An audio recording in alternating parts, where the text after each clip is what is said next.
nakagawa ng kasalanan. Hindi mo pwedeng ikulong, hindi pwedeng pagbayarin. Paano yung biktima? Hindi ko po talaga alam na ganito po palang mangyayari. So, sasabihin ng korte ngayon, walang discretion ito. Ligtas na naman siya. Hello, good morning po, good morning, good morning, good morning, good morning. Kumusta na kayo? Alas 9. Oh. Ginagawa? Kumusta na po kayo? Magandang araw, good morning. Kumusta?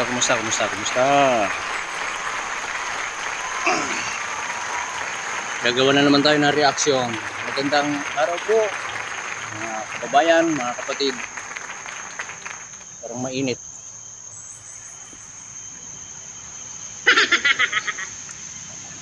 Yun. Yung mga kapatid, mga kababayan na nasa abroad, magandang araw, magandang umaga, magandang tanghali, magandang gabi. Kumusta na po kayong lahat? Magaling kang Bagong kupal araw, ka. bagong vlog. Panibagong reaksyon.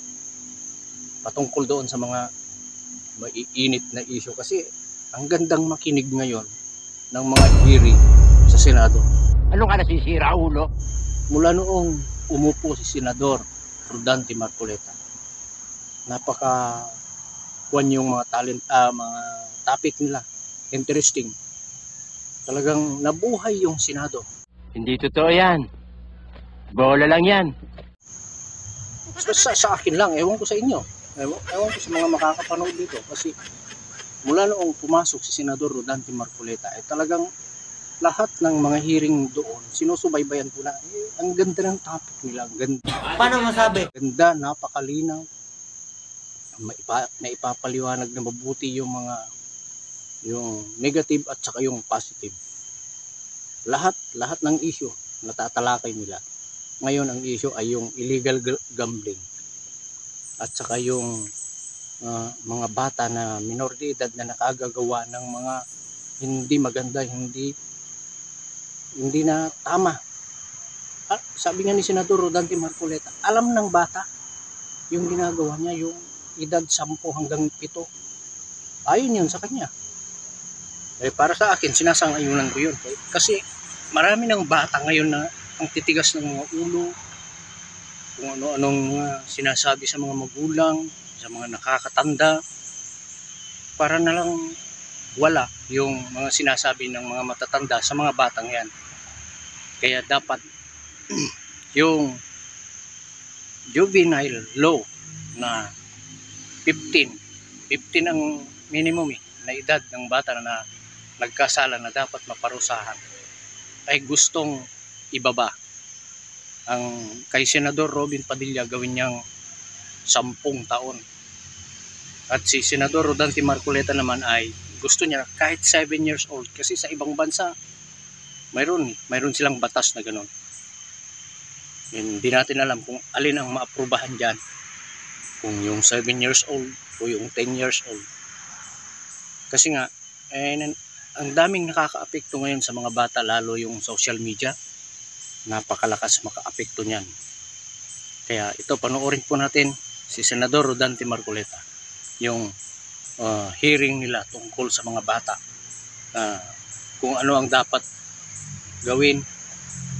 Kasi kung buong video na ipapalabas yung mahigit 2 oras yata silang naghihiring o 3.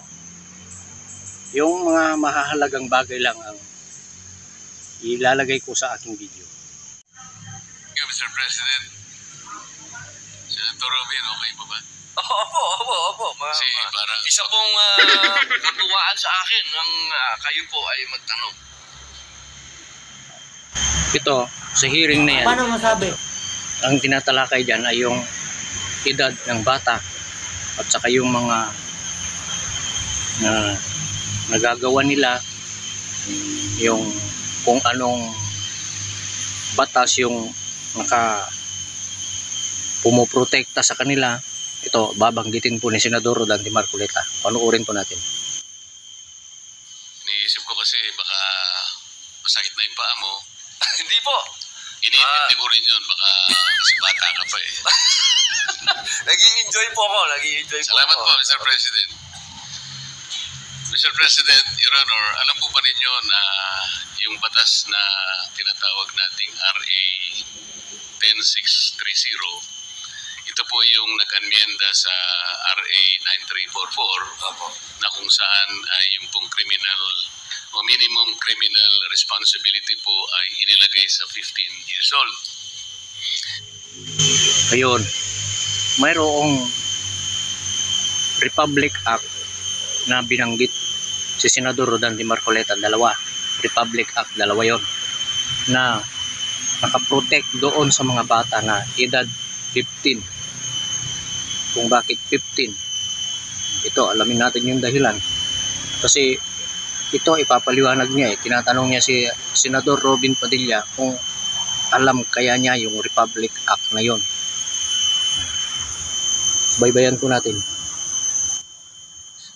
Alam din po ba ninyo na ang naging basihan kung bakit ito po ay nailagay nga sa 15 years old, ay ito po ay hinugot sa mga magkakaibang pamantayan mismo ng United Nations. Sila hindi nagkakaintindihan. Halimbawa po, yung UN Standard Minimum Rules for Administration of Justice o yung Beijing Rules, yun po walang specific age. Yun namang UN guideline. Walang specific ratio. Ibig sabihin, pwedeng pababaan yung edad 15. Pwedeng pababaan. Kasi hindi daw, ayon kay Senador Rodante Marcoleta, hindi sila nagkakaintindihan. Yung edad 15 pababa, pwedeng, kasi walang ratio eh, pwedeng ibaba. Ituloy po natin. For the prevention of juvenile delinquents, yung RIAD guidelines, hindi pare-pareho. Sa mga kapit yun pong 15 ay wala naman talagang basihan eh. Pwedeng 8, pwedeng 9, pwedeng 10. Ang pinag-uusapan po, Ayun, yun yung sinasabi ko, pwedeng ibaba, pwedeng 10, 9, 8, 7, pwede. Ito, ituloy na. Maganda nga makinig sa mga hearing na ganito eh, sa Senado. Napaka-interesting yung mga topic nila. Mula nung pumasok si Senador Rodante Marcoleta sa Senado, mula nung umupo siya, naging bibo, naging masigla yung Senado. Tuloy po natin. po kasi dito in the final analysis, Mr. President, ay yung kapasidad ng isang bata na gumawa ng isang karumal-tumal na krimen. Kung kaya niya, kung meron siyang kapasidad na maintindihan niya ang pagkakaiba ng mali at saka yung tama. Iyon ang ating pamantayan. Sa mga tweet, kung yung bata kahit na 7 taon lang, ngunit kahit paano mo pagbalik-balik na rin ang mapangyayari, alam niya ang consequence. Alam niya na Ayun, may mga batang ganyan. Marami yan, kuha ng mga bata ngayon. High-tech ang isipan nila yung mga... Hindi ko alam kung bakit nagkakaganyan yung mga bata ngayon. Kahit anong utos mo, kahit anong sabihin mo, makikinig sila pero hindi nila susundin. Yan ang totoo. Yan ang totoo, realidad ngayon. Kahit 7 years old, sabihan mo ganitong gawin, huwag kang gaganawan ng ganito, huwag mong gagawin, huwag mong sasabihin yung ganito, ay gagawin pa rin niya. Hindi ka susundin. Hindi ko alam bakit ganun. Tuloy natin to. darating siya sa ganito eh. Yung consequence ng kanyang magagawang krimen sa kanyang kapwa at sa lipunan, alam na alam niya, kahit sa murang gulang pa lang. Ito, may share ko lang, naalala ko tuloy noong ako ay high school, nasa 2nd year o 3rd year high school. Ang edad ko noon ay nasa 14 o 15 nung high school ako. Mayroong doon pa sa amin ito, mabanggit ko lang yung barangay namin sa Luzon, Kaligyan. Shout out po sa mga taga Kaligyan. May baggal daw yun po. mayroon kaming kapitbahay na barangay din, Karanyugan. Mula doon sa amin hanggang sa kabilang barangay, mga 3 kilometro yun o basta hindi bababa sa 2 kilometro, hindi rin lalagpas sa 5 kilometro. Nung panahon na yun, ito may kwento ko lang. Hindi pa sikat yung mga motor. Hindi pa sikat. Ang nagagamit noon, bisikleta, maglakad, kalabaw, kuliglig. Yun. Yung mga nag-aaral doon sa Karanyugan na mga high school, doon sa amin sila, doon sa Kaligyan. Kasi walang high school doon, may elementary doon, pero hanggang grade 6 lang, walang high school. Malayo. Doon sila. Ang ginagawa ng mga mag-aaral doon sa barangay na yun, yung iba naglalakad umaga tapos hapon.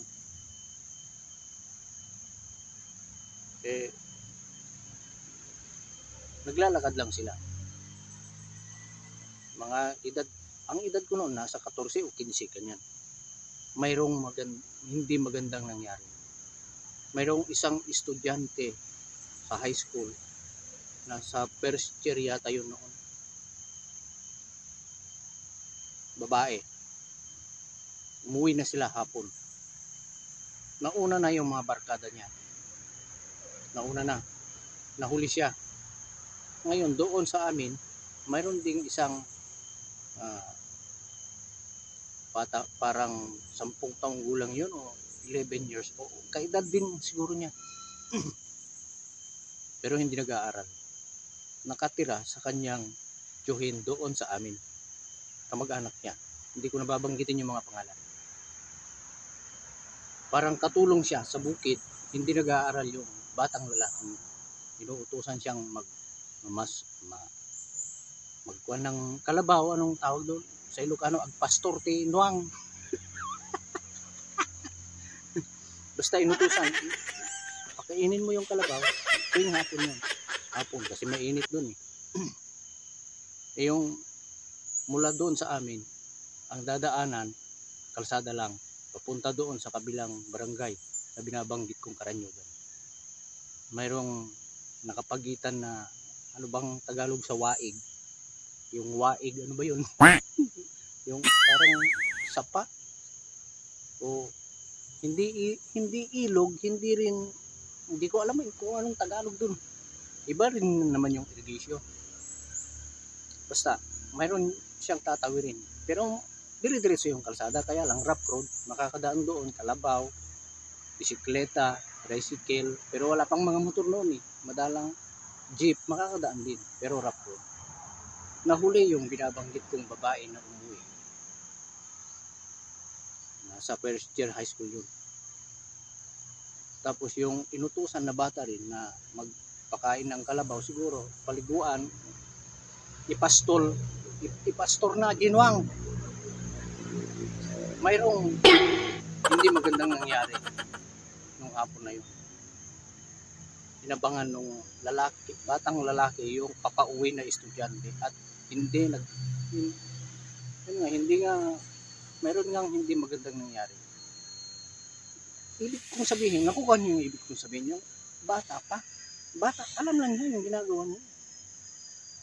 Yung batang babae, lapas lang niya. Gusto niyang pagsamantalahan. Dinala doon sa may talahiban. Nung nagtaka na yung siguro yung mga magulang, kasi napabalitan na sa high school eh. Napabalitan na. Tapos yung kamag-anak naman nung batang lalaki, na nataranta na rin sila. Bakit? Gabi na, hindi pa umuwi. Balitang-balita na yung oras na yun, mga alas 5 hanggang alas 7. Talagang nagkakagulo na yung mga bata. Yung mga magulang na nasa kabilang barangay, nagtatanong doon sa amin. Kasi alam ng mga taga-Kaligyan yan, yung mga kabatso. Ibig kong sabihin, yung edad ng bata, yung binabanggit ni Senador Rodante Marcoleta, alam ng bata yung kanyang gagawin. Yung mangyayari doon sa kanyang gagawin, yung pinaplano. Pero may nakaprotect na batas, Republic Act. Hindi nga natin maintindihan. Kaya ituloy po natin yung talakayan nila sa Senado. Pati yung ginamit niyang pamamaraan kung paano niya isasakatuparan yung krimen, isinasangkot din yun. Yung lawak nung consequence na kanyang nagawa, isinasang-alang-alang doon sa discretion na pinauunawa sa atin ng Korte Suprema sa magitan ng paggagawad niya ng guidelines. At ang pinakamahirap po, Mr. President, Your Honor, alam po ba ninyo, ang magpapatunay na yung bata na gumawa ng karumal-dumal na krimen, o yung tinatawag nating heinous crime, ang burden of proof. Heinous crime talaga yun. Heinous crime. Ganun ang nangyari doon sa naikwento ko sa inyo doon sa amin noon. Na napaslang niya yung batang babae. Hanggang sa dumating na yung mga pulis, nagtawag na yung barangay tanod, yung mga barangay official sa Kaligyan na ganito ang nangyayari, ganon. Hindi ko alam bakit ganito. Ito, puntahan natin yung topic ulit, yung edad ng mga bata na dapat ibaba. Yung Estado, ikaw ang magpapatunay na mayroon siyang discretion. Kapag nagkamali ka ng paglalatag mo ng ebidensya, absuelto yung bata. So nakapataw pa po, Mr. President, sa pananagutan ng Estado, kung ikaw ang prosecution, ikaw ang dapat sana patunayan ng bata, wala pa po akong discretion. Ang totoo niyan, hindi ko po kayang timbangin. Hindi ko po talaga alam na ganito po palang mangyayari. So sasabihin ng korte ngayon, walang discretion ito. Ligtas na naman siya. Yun ang mahirap intindihin. Nakagawa ng kasalanan, hindi mo pwedeng ikulong, hindi pwedeng pagbayarin. Paano yung biktima? Katulad ng mga nangyayari ngayon sa nakikita sa social media, sa balita. Ibig sabihin, malaya yung mga bata nagagawa ng kasalanan. Nakakalito eh. Hindi mo maintindihan yung batas. Sa akin lang kaya dapat ibaba yung edad ng bata na dapat parusahan kung nakagawa ng kasalanan. Sana naintindihan niyo yung ibig kong sabihin, yung hindi pwedeng babayaan mo lang yung bata kahit nakagawa ng kasalanan. Sabihin mo, bata yan eh, walang alam. Anong walang alam? Kalukuhan. Hindi pwede yun. Isa pa, nasa magulang ang tamang pagtuturo sa mga anak. Kung ano ang dapat sabihin, kung anong dapat gawin, kung ano ang hindi dapat gawin, kung ano yung dapat niyang sundin. Ang nakaka-apekto pa dyan, yung mga napapanood sa social media, napapanood sa balita. Kaya tama lang na may ilagay na parental guidance. Dapat